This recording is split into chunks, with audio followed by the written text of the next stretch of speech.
खन खन कल मोर कंगना, दिल के धड़कन बजाए सहनाई।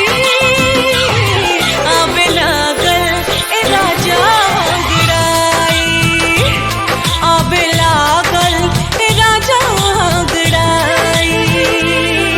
एहसास समझ में आयल का होला प्यार बुझायल, एहसास समझ में आयल का होला प्यार बुझायल।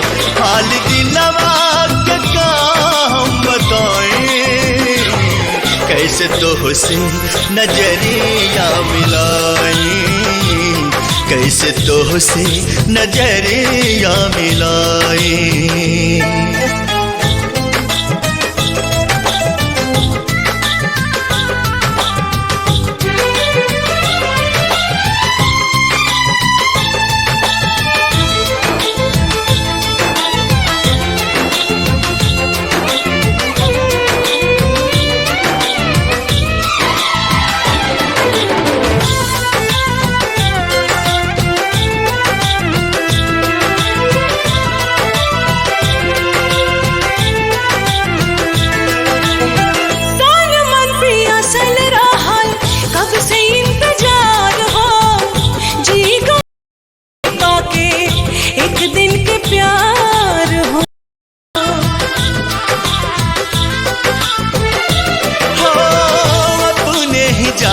जैसे फसल बा पहेलिया, बुझे नहीं पावे केहू नियति के खेलिया।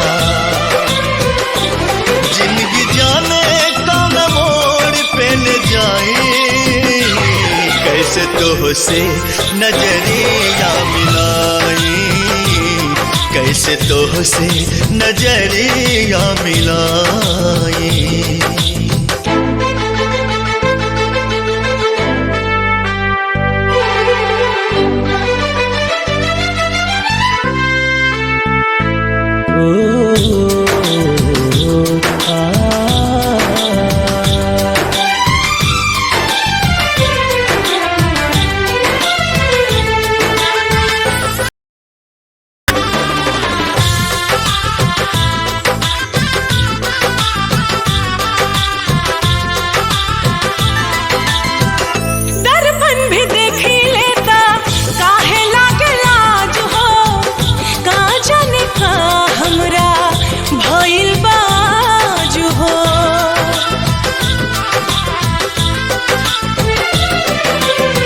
सात फेरा सातों वचन सगरो भुलई, पति के धर्म का होला उहो ना निभई।